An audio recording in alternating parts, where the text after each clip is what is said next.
देश भर में पत्रकारों पर बढ़ते हमलों और उत्पीड़न के मामलों को देखते हुए पत्रकार सुरक्षा कानून को लागू करने की मांग तेज हो गई है। इस सिलसिले में आज दिल्ली के जंतर मंतर पर भारतीय श्रमजीवी पत्रकार संघ द्वारा देश भर से आए पत्रकारों ने जोरदार धरना प्रदर्शन किया। यहाँ पर मौजूद सैकड़ों पत्रकार सरकार से पत्रकार सुरक्षा कानून को जल्द से जल्द लागू करने की मांग कर रहे थे। उनका कहना है कि पत्रकारिता लोकतंत्र का चौथा स्तंभ है, लेकिन जब पत्रकार ही सुरक्षित नहीं है तो सच्चाई की आवाज दब जाएगी। यह प्रदर्शन पत्रकारों की एकजुटता को दर्शाता है। सभी पत्रकार संगठनों ने सरकार को चेतावनी दी है कि अगर जल्द से जल्द ठोस कदम नहीं उठाया गया तो वो बड़े स्तर पर आंदोलन करने के लिए मजबूर होंगे। अब देखना होगा कि सरकार इस पर क्या कदम उठाती है। मत जाइए, मतलब पत्रकार को यदि अनुशासन बताना पड़ रहा है तो ये हमारे लिए शर्म की बात है। हमें अपना अनुशासन खुद बनाना है। हम दूसरों की डिमांड पूरी करने के लिए लड़ते हैं। हम चौथा स्तंभ कहे जाते हैं। हमने देश में क्रांति लाने का काम एक पत्रकार ने किया है। सबको पता होगा कि इस देश में जब भी क्रांति आई किसी पत्रकार की कलम से आई, क्योंकि वो स्याही नहीं होती, वो उसका खून होता है। और जब उस खून के अंदर इतनी ठंडापन आ जाएगा, जब उसके अंदर इतनी कमजोरी आ जाएगी तो हमें गिड़गिड़ाना पड़ता है, हमें अपनी चीजों के लिए मांगना पड़ रहा है। ये सबसे बड़ा दुखद पहलू है। आज माननीय अध्यक्ष जी और हम लोग इतने दूर से यहाँ इकट्ठे हुए, किस बात के लिए इकट्ठे हुए, क्या कारण है कि हम यहाँ एकत्रित हुए हैं? हम उन लोगों की मांग के लिए बात कर रहे हैं। माननीय अध्यक्ष जी भी सब सर्वगुण संपन्न है, सब सुविधाएं प्राप्त है, उन्हें कोई कष्ट नहीं है कि वो यहाँ धूप में बैठ करके इस आंदोलन का नेतृत्व करें। आप में से भी अधिकांश लोग सक्षम होंगे। मैं ये नहीं कहना चाहता, मैं केवल ये कहना चाहता हूँ कि हमें अपनी चिंता खुद करना है, हमें अपना संघर्ष खुद करना है। जब आप एयरपोर्ट पे, जब आप फ्लाइट में सफ़र करते हैं तो आपको एयर होस्टेस कहती है कि पहले आप अपनी बेटी बांधें फिर दूसरों की मदद करें। हम उल्टा करते हैं, हम अभी तक सब दूसरों की मदद करते हैं, खुद की मदद नहीं कर रहे हैं। इसी के कारण ये हो रहा है कि देश में लगातार पत्रकार उत्पीड़न हो रहा है और हम वो उत्पीड़न देखते हैं। ये बात अलग है कि BSPS एकमात्र ऐसा संगठन है जो जब भी इस तरह के कहीं घटना घटती है हम लोग बल से पूरे ताम झाम साथ के साथ पहुंच जाते हैं। अभी आज एक कल की घटना का जिक्र हुआ, मैं छत्तीसगढ़ की बात करूँगा। कल की घटना का जिक्र हुआ मध्य प्रदेश में। एक पत्रकार साथी ने कुछ IAS अफसरों के घोटाले और उनके निजी जीवन की कुछ गड़बड़ियाँ उजागर कर। दोस्तों नमस्कार, मैं निखिल गुप्ता। आज मैं जंतर मंतर पर हूँ। आप देख सकते हैं पत्रकार सुरक्षा कानून लागू हो। पत्रकार सारे के सारे यहाँ इकट्ठे हुए हैं। क्या विषय है पत्रकारों के कानून लागू करने के लिए? क्या हुआ तेरा वादा पत्रकार सुरक्षा कानून? आइए कुछ लोगों से बात करते हैं। तो दोस्तों मैं जंतर मंतर पर हूँ, यहाँ पर पत्रकार सुरक्षा कानून लागू हो। कुछ लोग मेरे साथ हैं। क्या विषय, आइए बात करते हैं। जी सर, आपका नाम? लीला राम है। तो आप कहाँ से आए हैं? उत्तम नगर से। उत्तम नगर, दिल्ली से ही। तो सर क्या विषय है ये मेरा लड़का ये है, वो पत्रकार है, वो मेरे लड़के हैं, यही जानते, मैं कुछ नहीं है। कौन है? हाँ जी सर, विषय बताइए क्या है पत्रकार सुरक्षा कानून लागू हो? क्या है ये विषय? ये है कि जो पत्रकार हैं वो कहीं पर कोई कवरेज के लिए जाते हैं तो जो उनके साथ बदतमीजी होती है या उनको किसी गलत चीज़ों में फंसाया जाता है या पुलिस उन्हें बिना मतलब के डिटेन कर लेती है, तो ये जो कानून के तहत है ये मीडिया सुरक्षा का एक कानून है जिसमें जो मीडिया कर्मी है उसकी सुरक्षा को लेकर हम लोग ने ये धरना प्रदर्शन किया। तो ये मध्य प्रदेश से भी काफ़ी लोग आए हुए हैं यहाँ पर? इस धरना प्रदर्शन में पूरे ऑल ओवर इंडिया से लोग आए हुए हैं। मध्य प्रदेश, झारखंड, लखनऊ, बिहार, यूपी, मद्रास, राजस्थान, सब जगह से लोग आए हुए हैं। तो बेसिकली इस कानून में आप क्या क्या चाहते हैं? बेसिकली हम इस कानून में ये चाहते हैं कि जो मीडिया कर्मी हैं उनकी सुरक्षा हो, उनको नाजायज़ किसी केस में पुलिस डिटेन ना करे। और बहुत सारे आपने ऐसे केस सुने होंगे जिसमें पत्रकारों को ही एक नकली केस में फंसा दिया जाता है। उस तरीके से पत्रकारों की जो सुरक्षा हो। और कुछ हमारी मांगे ऐसी हैं कि जो पत्रकर्मी हैं, जैसे किसी कवरेज करते हुए उनको कुछ चोट लग जाती है और बाई चांस उनकी मृत्यु हो जाती है तो उसमें उनको गवर्नमेंट की तरफ से भी मुआवजा दिया जाना चाहिए। तो इससे पहले जो पत्रकार कानून था उसमें आप सहमत नहीं हैं? उससे देखिए उसमें क्या क्या पॉइंट थे वो हमें पता नहीं है। ये हमारे जो अपने पॉइंट्स हैं, जो हमारी संस्था है ये भारतीय श्रमजीवी पत्रकार संघ जिन्होंने ये मुद्दा उठाया है, इसके अंदर जो हमारी मांगे हैं बेसिकली यही मांगे हैं। पत्रकार सुरक्षा, पत्रकार की सुरक्षा होनी चाहिए बस। तो आप भी जर्नलिस्ट? हाँ जी, मैं जर्नलिस्ट। आप कहाँ से? मैं सर दिल्ली से हूँ। दिल्ली की? तो सच की रफ्तार। सच की रफ्तार? हाँ जी। न्यूज़पेपर है? न्यूज़पेपर, प्रिंट मीडिया दोनों। तो दोस्तों आपने देखा, आइए और कुछ और लोगों से बात करते हैं। आपने देखा पत्रकार सुरक्षा कानून लागू करें, इसके लिए आप यहाँ इकट्ठे आए हैं, तो बताइए क्या? देखिए, पत्रकार सुरक्षा कानून अभी का डिमांड नहीं है, ये बहुत पहले से डिमांड है। जबकि सरकार इस समय स्टेबल है, बहुत सारा कानून उन्होंने बनाया लेकिन ये कानून इनको बनाना बहुत ज़रूरी है। किस लिए? क्योंकि आजकल जो फेक न्यूज़ और पेड न्यूज़ चल रहा है उनको ऐड देते हैं, लेकिन हम सेल्फ डिपेंडेंट है जो सच्ची खबर देते हैं। लेकिन हमारे ऊपर पुलिस केस, झूठा केस, दबंगाई ये हमारे ऊपर लादी जाती है। रात को 12 बजे कोर्ट खोल के आतंकवादी को जमानत देते हैं, लेकिन हमारे पत्रकार भाई अगर फंस जाता है उसका कोई सुनवाई नहीं है। NDPS एक्ट से लेकर के कई चीज़ हमारे ऊपर लादी जाती है। तो ये कानून का ज़रूरत पहले से ही है, अब तो मोदी सरकार को ये कर देनी चाहिए। तो आप कहाँ से हैं? दिल्ली से कहाँ से हैं? दिल्ली से ही। दिल्ली कहाँ से? दिल्ली उत्तम नगर से। उत्तम नगर। तो आपका अपना अखबार है क्या? हाँ, मेरा जो है ना न्यूज़ पोर्टल है वो भी गवर्नमेंट ऑफ इंडिया से रजिस्टर्ड है। RNI है? RNI है। क्या नाम है आप? अपराध का निशान है, और AKN न्यूज़ है। AKN का फुल फॉर्म है अपराध का निशान। तो पत्रिका भी है और ऑनलाइन न्यूज़ पोर्टल भी है। तो कितने सालों से है सर आपका? मेरा 14 साल से है। तो बेसिकली यहाँ पर आप इकट्ठा इसलिए हुए हैं कि आप चाहते हैं कानून बन जाए? चाहते नहीं है, कानून तो पहले से बननी चाहिए। आप तो इसका फुल आवश्यकता है। अगर सरकार हमारी नहीं सुनते हैं तो उनको उसी की भाषा में हमें समझाना चाहिए। और इनकी जितनी करप्शन है हम मिलकर इनके करप्शन को उठा कर डालेंगे। आज तक किसी पॉलिटिशियन का कोई जेल नहीं हुआ, कोई फांसी नहीं हुआ। जज का जो भी नियुक्ति होती है इनको कोई टर्मिनेट नहीं कर सकते हैं, इसको सस्पेंड नहीं कर सकते हैं। पर हमारे लिए जो ना दुनिया भर का कानून है, पत्रकार सुरक्षा कानून इमीडिएटली लागू करनी चाहिए। नहीं तो हमें खुल के आ जानी चाहिए, इनके भंडाफोड़ करना चाहिए। और जितनी पेड न्यूज़ चल रहा है नेशनल चैनलों में ये बंद हो जाए, और हमारी सुरक्षा के साथ में हमारे जो पेंशन वगैरह है इसका भी लागू किया जाए। लोकतंत्र का चौथा स्तंभ है पत्रकारिता। उस पर इन्होंने कहा है कि इनको एक कानून चाहिए और उस कानून के अंदर सिक्योरिटी चाहिए, यही ना सर? सिक्योरिटी के अंदर क्या क्या पॉइंट आपने बताया? पहला देखिए, सिक्योरिटी के अंदर हमें तो सबसे पहले न्यूज़ के लिए कोई रोक टोक नहीं हो। जहाँ पे भी नेशनल चैनल जाए वहाँ पे हमें भी एंट्री मिले। हमें वो सुरक्षा चाहिए, कहीं पे भी जाकर के काम करे। कोई ऐसा खबर है जो ओपनली ना हो, अंदर जाकर स्टिंग ऑपरेशन करे, उसके लिए भी पुलिस का हमें सुरक्षा मिले।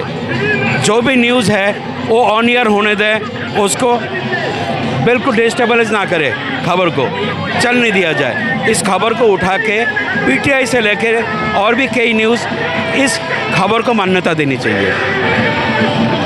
तो इनकी मांगे स्पष्ट हैं कि पत्रकार को पूरी की पूरी, जैसे जज को और पॉलिटिशियन को सिक्योरिटी मिलती है, पत्रकारों को भी सिक्योरिटी मिलनी चाहिए। आइए कुछ और लोगों से चल के बात करते हैं।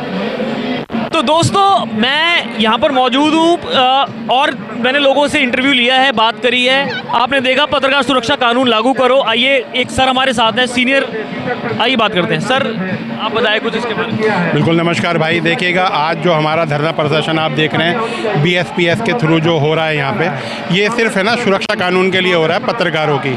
क्योंकि पत्रकार हम लोग है ना, सबसे ज़्यादा जो परेशानियों का जो सामना है ना, हम छोटे पत्रकारों को करना पड़ता है। एक्सट्रीम लेवल पे जो नेशनल लेवल के उन्हें सब सुविधाएं मिलती हैं, हमें हर चीज़ से वंचित किया जाता है।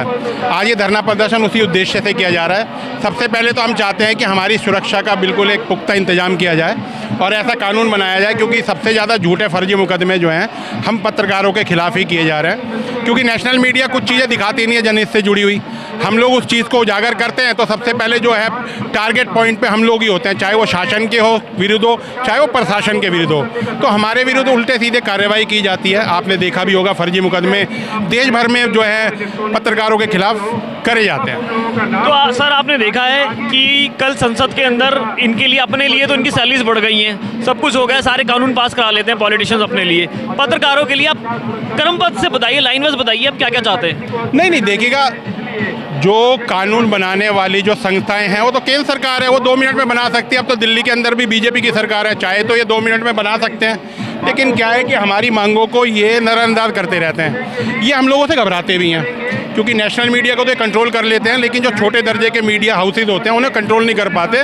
वो जनहित से जुड़ी हुई सारी खबरें, चाहे वो क्राइम से रिलेटेड हो, नशे से हो, वैश्यावृत्ति से हो, किसी भी चीज़ से रिलेटेड हो, हम लोग उजागर कर देते हैं। तो ये हमारी तरफ ध्यान भी नहीं देते और हमारा दमन करने के लिए करते रहते हैं। और देखिएगा, हम लोगों की बहुत छोटी सी मांग है। एक तो फर्जी मुकदमे नहीं हो, उसके लिए एक आयोग बनाया जाए। हम लोगों को जो पेंशन योजना है वो मिले।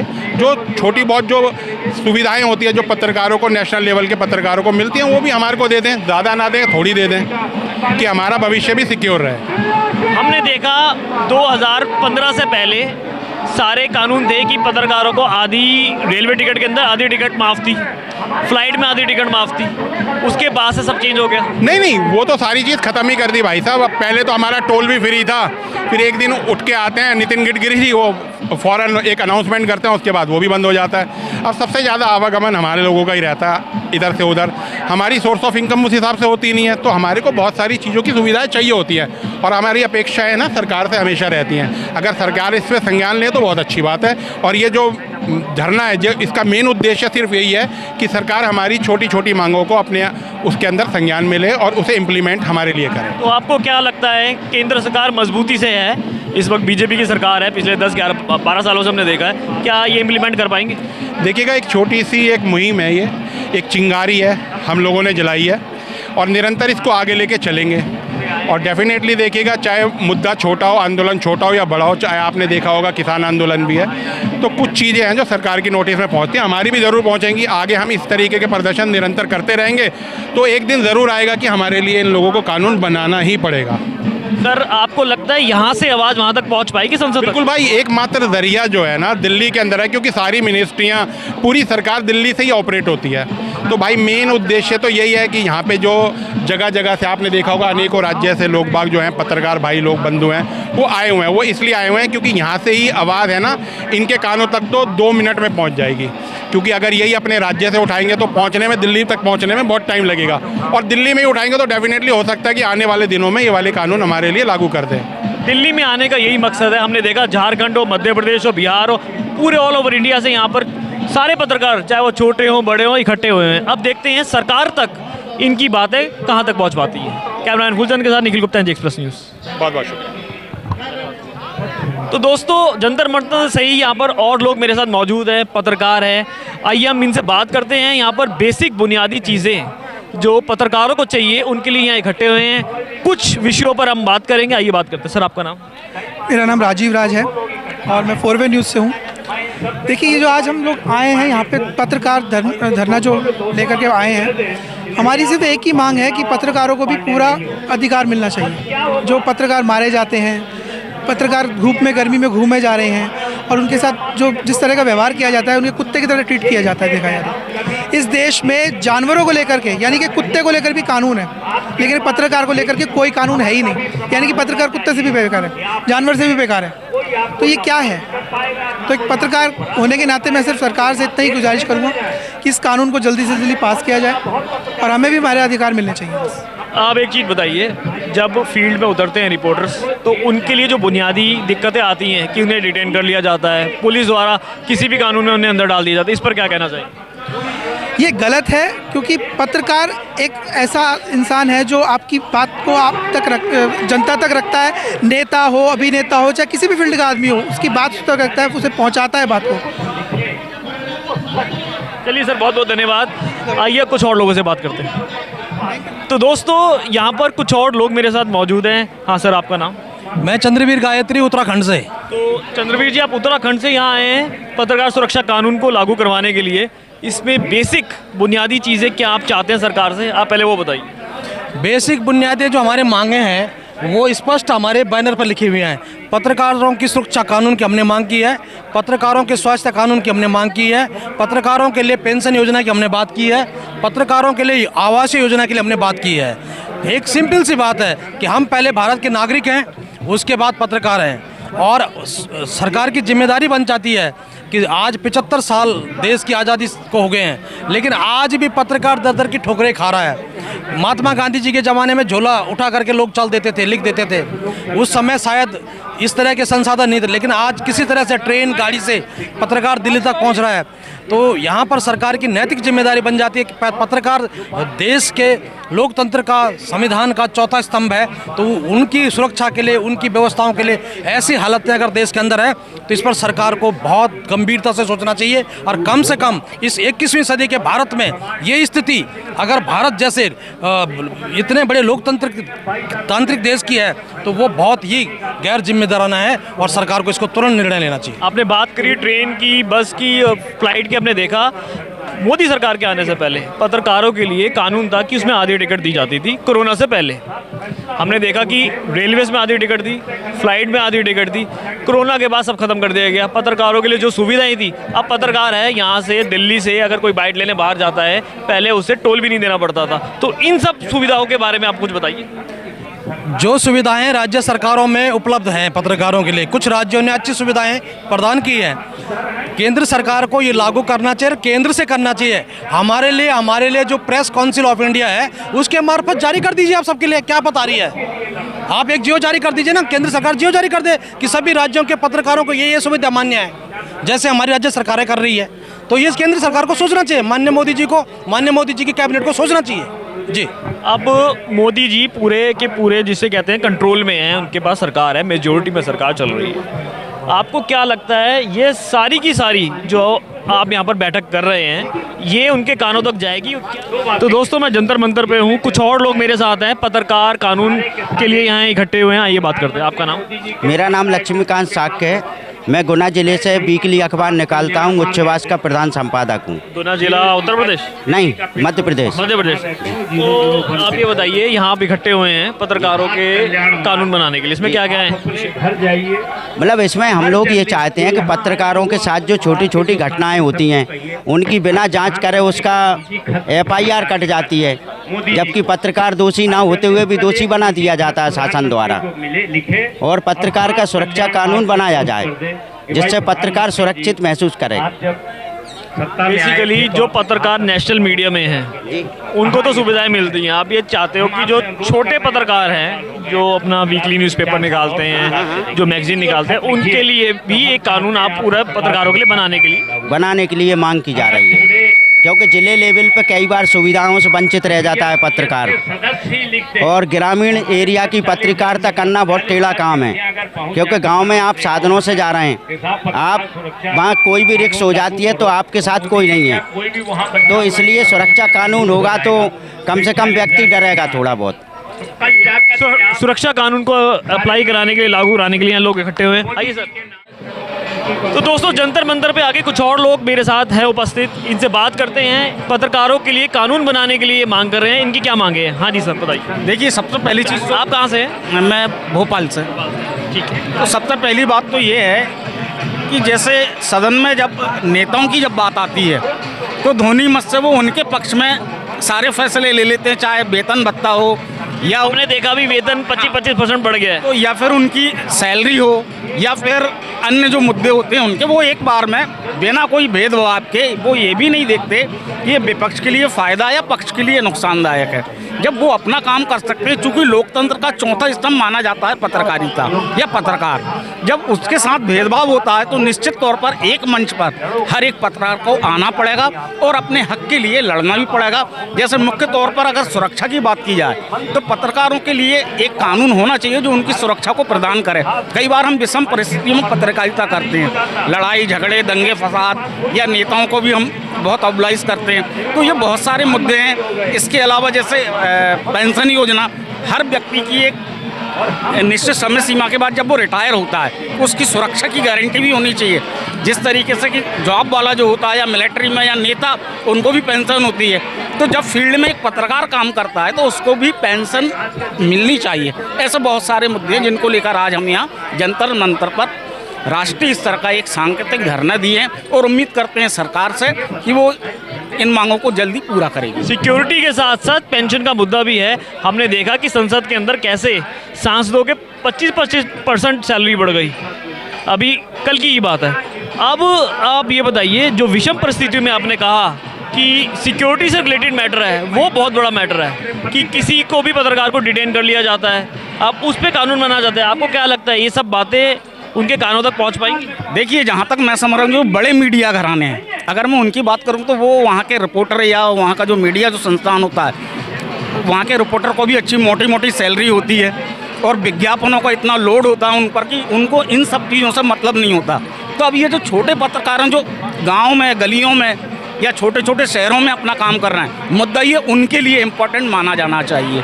और निश्चित तौर पर मुझे लगता है कि भारत 75% या 80% गाँव में बसता है, तो निश्चित तौर पर पत्रकारिता भी जो है गांव से ही निकल कर आती है। तो गांव के जो श्रमजीवी पत्रकार होते हैं, जो 8-10 हज़ार की सैलरी में अपना काम करते हैं और जनमानस की खबरें बड़े पटल पर लेकर आने का काम भी वही करते हैं, तो उनके लिए बेहद आवश्यक है। और इस मामले में अब जो मीडिया की जो डिजिटल मीडिया या सोशल मीडिया की जो स्वतंत्रता जो बनी हुई है, उसमें भी मुझे लगता है कि सोशल मीडिया के माध्यम से भी इस चीज़ को फ़ायदा मिलेगा। चलिए बहुत बहुत धन्यवाद। मुख्यतः हमने ये देखा, भोपाल हो चाहे उत्तराखंड हो चाहे बिहार हो चाहे मध्य प्रदेश हो, पूरे ऑल ओवर इंडिया से यहाँ पर पत्रकार इकट्ठे हुए हैं, छोटे हो बड़े हो, मासिक पत्रिका हो या फिर वीकली न्यूज़पेपर हो, सबके सब पत्रकार इकट्ठे हुए हैं। अब देखते हैं इनका ये कानून क्या एक्चुअली में ये लोग पास करा पाएंगे भी या नहीं। कैमरा तो दोस्तों, जंतर मंतर से कुछ और लोग मेरे साथ हैं, पत्रकार धरने पर हैं और मुख्य विशेष उनके जो रीज़न है वो सिक्योरिटी से रिलेटेड है, वो पेंशन से रिलेटेड है। यहाँ पर कुछ पत्रकार मेरे साथ है, आइए बात करते हैं। सर आपका नाम? जी, मैं गंगेश कुमार द्विवेदी, मैं छत्तीसगढ़ भारतीय समझी पत्रकार संघ का छत्तीसगढ़ इकाई का अध्यक्ष हूँ मैं। तो सर ये बताइए कि आप छत्तीसगढ़ से आए हैं, कोई भोपाल से आया है, कोई उत्तराखंड से आया है, तो मुख्यतः आप क्या चाहते हैं पत्रकार कानून बनाने के लिए? आपकी मेन मांगे क्या है? हमारी मुख्य मांग पत्रकार सुरक्षा कानून ही है। और पत्रकार सुरक्षा कानून ये नहीं कि हमको आप ये मतलब नहीं है कि हमको आप सुरक्षा गार्ड दे दीजिए। पत्रकार सुरक्षा कानून का मतलब ये है कि पत्रकार अगर निर्भीकता से अपनी कलम चला रहा है, वीडियो शूट करके वो अगर वीडियो उजागर कर रहे हैं मामलों को, तो उसके ऊपर हमले ना हो। छत्तीसगढ़ का मैं आपको उदाहरण दूंगा। अभी हाल फिलहाल में मुकेश चंद्राकर एनडीटीवी के एक रिपोर्टर की हत्या हुई है, जो प्रशासनिक अमले और ठेकेदारों के गठजोड़ के अपराधीकरण का उदाहरण है। वो वहाँ पर कुछ प्रशासनिक अधिकारी और ठेकेदार ने मिलकर उस पत्रकार को पहले मैनेज करने का प्रयास किया। जब मैनेज नहीं हुआ तो उसकी हत्या कर दी गई। उस पर हम लोगों ने जांच दल गठित किया था। हमारी राष्ट्रीय टीम गई थी, हमारे राष्ट्रीय महासचिव शाहनवाज सर के नेतृत्व में हम लोगों ने 3 दिन जाके वहाँ जांच की और बाकायदा छत्तीसगढ़ सरकार को उसकी रिपोर्ट भी सौंपी है कि ये गठजोड़ जो है टूटना चाहिए, नहीं तो ये गठजोड़ राजनीतिज्ञों के लिए भी खतरनाक होगा, क्योंकि अगर ये गठजोड़ आगे बढ़ेगा तो अपराधीकरण करता रहेगा और इस तरह से हत्या होगी तो फिर पत्रकारिता कैसे हो पाएगी। तो सर ये बताइए, ये जो यहाँ धरना आप दिल्ली में स्पेशल देने आए हैं, हर जगह से आए हैं मैंने देखा है, तो क्या ये नेताओं के कानों तक, संसद तक आप पहुँचा पाएंगे ये बातें? इसमें हम लोगों ने प्रधानमंत्री से मुलाकात की है कल और प्रधानमंत्री को ज्ञापन सौंपा है ये 10 सूत्री मांग को लेकर, और नड्डा जी से मुलाकात की है, नितिन गडकरी जी से मुलाकात की है और उनसे सारी चीज़ों को विस्तार से उनको बताया है। तो निश्चित तौर पर एक पहल होनी जरूरी थी पूरे देश के स्तर में। और छत्तीसगढ़ में मैंने आपको बताया कि छत्तीसगढ़ में पत्रकार सुरक्षा कानून लाया गया लेकिन लागू नहीं हो पाया है। पिछली सरकार जो थी कांग्रेस की, उसने पेश किया, राज्यपाल के पास जाके वो अटक गया, तो लेकिन वो अभी तक लागू नहीं हो पाया है। अब उसको लेकर हम सरकार से संवाद कर रहे हैं। तो पत्रकारों को सुरक्षा देने के नाम पे सरकार क्यों बच रही है? मैं आपको बताना चाहूँगा कि 4 स्तंभ माने जाते हैं: विधायिका, कार्यपालिका, न्यायपालिका और पत्रकारिता। आप विधायिका को भरपूर सुविधा दे रहे हैं, पेंशन दे रहे हैं, सारी उनको अधिकार मिल रहे हैं। कार्यपालिका IAS अधिकारी से लेकर सारे अधिकारी सबको वेतन भत्ता सुविधाएं, गाड़ी घोड़ा सब दे रहे हैं आप। न्यायपालिका, उनको भी सारी सुविधाएं उपलब्ध है। पत्रकारिता को क्यों उपलब्ध नहीं है? पत्रकारों को केवल लंगड़ा बना के क्यों छोड़ दिया गया है? केवल औद्योगिक घरानों के भरोसे क्यों छोड़ दिया गया है? हमारा सवाल ये है। और जो पत्रकार आज घर फूक तमाशा देखने के अपनी जान की बाजी लगा के पत्रकारिता कर रहा है, आज अगर उनको सुरक्षा भी नहीं दे पाएंगे तो इस देश के लोकतांत्रिक देश होने का मतलब क्या है?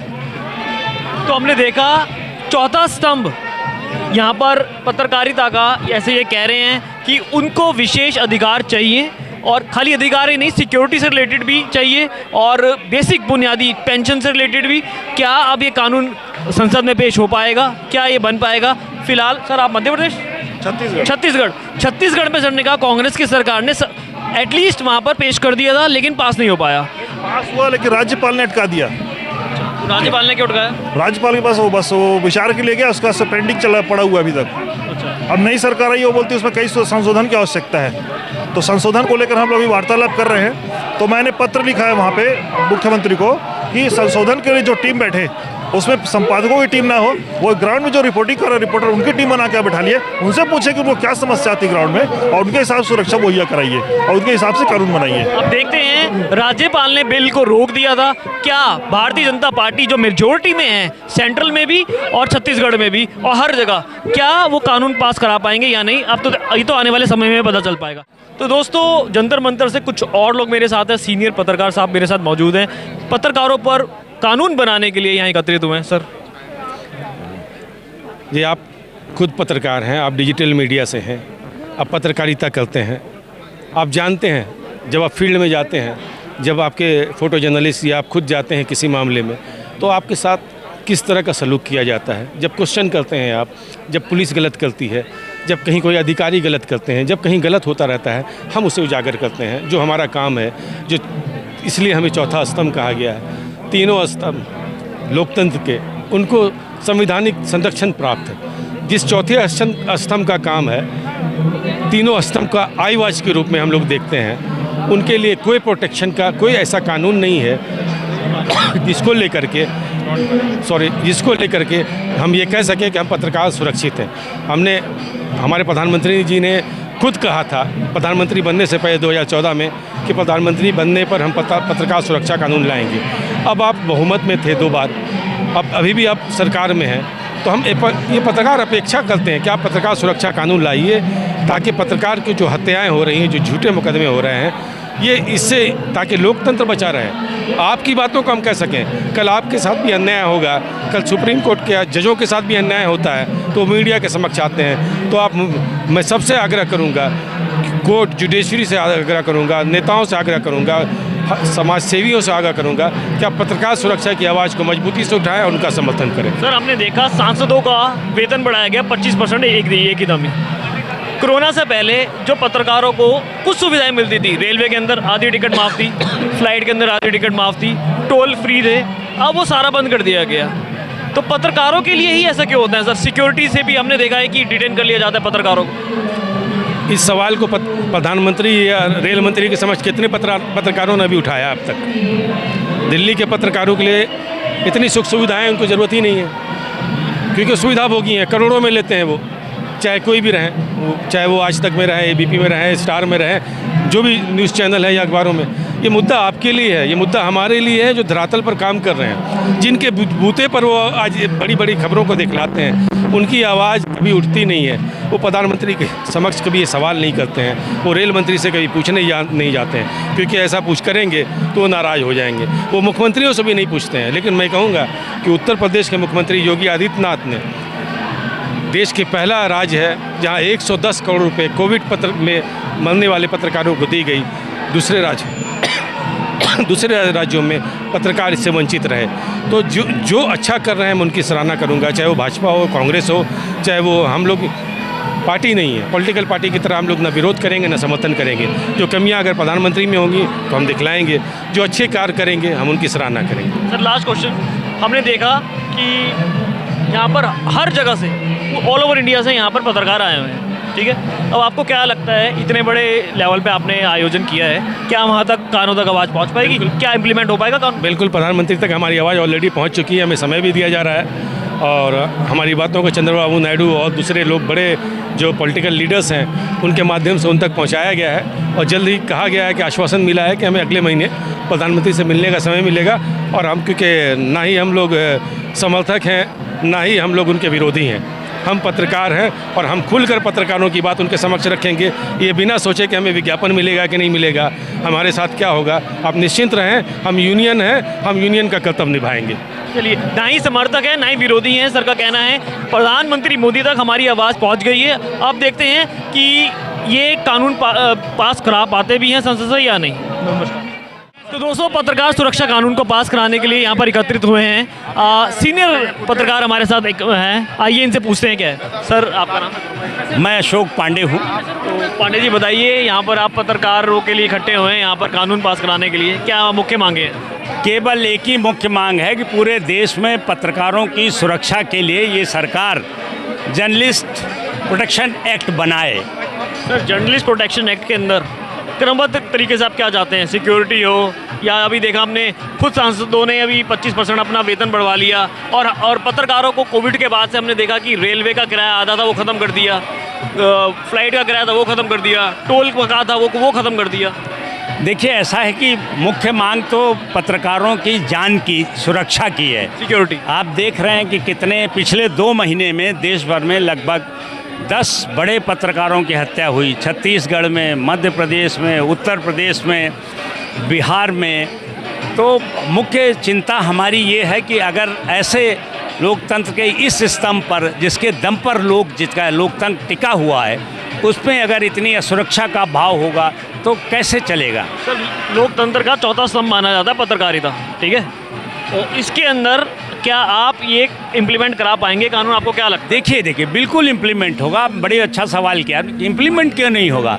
लोकतंत्र है तो जर्नलिज्म, पत्रकारिता के दम पर ही लोकतंत्र है। जो हमारी फ्रीडम ऑफ स्पीच है, फ्रीडम ऑफ राइटिंग है, वो पूरे देश के 140 करोड़ लोगों के लिए है। और जब पूरा समाज हमारे साथ खड़ा होगा तो सरकार को तो झुकना ही पड़ेगा। सरकार को हमारी कोई नाजायज़ मांग नहीं है, कोई हम पॉलिटिकल पार्टी नहीं है कि हम कोई नाजायज़ मांग कर रहे हो, हम कोई मुख्यमंत्री कुर्सी थोड़ी मांग रहे हैं। हम तो एक कॉमन जो जर्नलिस्ट है हमारा, जो हमारे कस्बे में, गांव में, छोटे शहरों में, बड़े शहरों में अपनी जान जोखिम में डालकर पत्रकारिता कर रहा है, समाज को खबरें दे रहा है, उसकी जान तो बचनी चाहिए। देखिए, पुलिस के पास पुलिस के पास अच्छे हथियार हैं, पुलिस के पास बुलेट प्रूफ जैकेट है, पुलिस के पास बुलेट प्रूफ हेलमेट है, पुलिस के पास फंड है, पुलिस के पास महंगी गाड़ियाँ हैं, भाग जाएंगे उन पर बैठ। लेकिन एज ए जर्नलिस्ट आप बताओ, आपका कैमरामैन है, वो क्या करेगा? वो तो सोचेगा कि स्पॉट पे जो है हमारी एक्सक्लूसिव फ़ोटो हो, तो उसकी जान को बहुत खतरा है कि उसका ना बुलेट प्रूफ जैकेट है, ना हेलमेट है, उसके पास तो फंड भी, पैसे भी नहीं है कि अगर उसके गोली लग जाए तो इलाज करा सके। इसलिए पत्रकारों की सुरक्षा के लिए राष्ट्रीय स्तर पर एक कानून होना ही चाहिए, यही हम लोगों की मांग है। कुछ स्टेट्स ने तो सर लागू कराया, हमने देखा है, लेकिन राष्ट्रीय स्तर पर नहीं हुआ। तमाम स्टेटों की विधानसभा, कुछ स्टेटों की विधानसभाओं ने ये प्रस्ताव पारित तो किया है, लेकिन अभी लागू कहीं नहीं हुआ। राज्यपाल ने नहीं होने दिया, लागू कहीं नहीं हुआ। क्यों? सरकारें बहुत संवेदनहीन हैं, और जब तक सरकारों की संवेदना समाज के प्रति, लोग के, आप देख रहे हैं कि आज नेता का सम्मान समाज में नहीं है। आप देखते होंगे आज कोई नेता समाज में वो सम्मान नहीं पा रहा। कारण उसका है कि सब नैतिक मूल्य गिरते चले जा रहे हैं। उस कारण से राजनीति बड़ी संवेदनहीन हो गई है। कोई भी मुख्यमंत्री किसी भी पार्टी दल का हो, उसे खुद ही नहीं पता होता कि हम कितने दिन मुख्यमंत्री रहेंगे। लेकिन जब समाज साथ में खड़ा हो जाएगा, तो हम समाज की बात कर रहे हैं, पत्रकारों की जान की बचे, उनकी हत्याएं रुकें, इसलिए हम समाज को भी, भाई समाज की हर सूचना हम देते, सरकार की भी हर सूचना हम देते। तो हमारा इतना जोखिम भरा काम है, तो हमें प्रोटेक्शन मिलना चाहिए। हमें हथियार नहीं चाहिए, हमें पुलिस गार्ड नहीं चाहिए, हमें सरकार का नैतिक संरक्षण चाहिए कि किसी पत्रकार पर अगर उसकी जान पर हमला होता है, उसको वो होता है, तो सरकार की ड्यूटी है। लोकतंत्र में हम बहुत बड़ा काम कर रहे हैं, पुलिस प्रशासन और नेता से बड़ा काम जर्नलिस्ट करता है, तो उसकी सुरक्षा होनी चाहिए। बहुत बहुत धन्यवाद सर। नैतिक संरक्षण चाहिए, सिक्योरिटी चाहिए पत्रकारों के लिए, इसलिए पूरे देश के कोने से यहाँ पत्रकार इकट्ठे हुए हैं। आप देखते हैं कि ये कानून क्या ये लोग इम्प्लीमेंट करा पाते भी हैं या नहीं। कैमरामैन फुलचंद के साथ Nikhil Gupta, NG express news.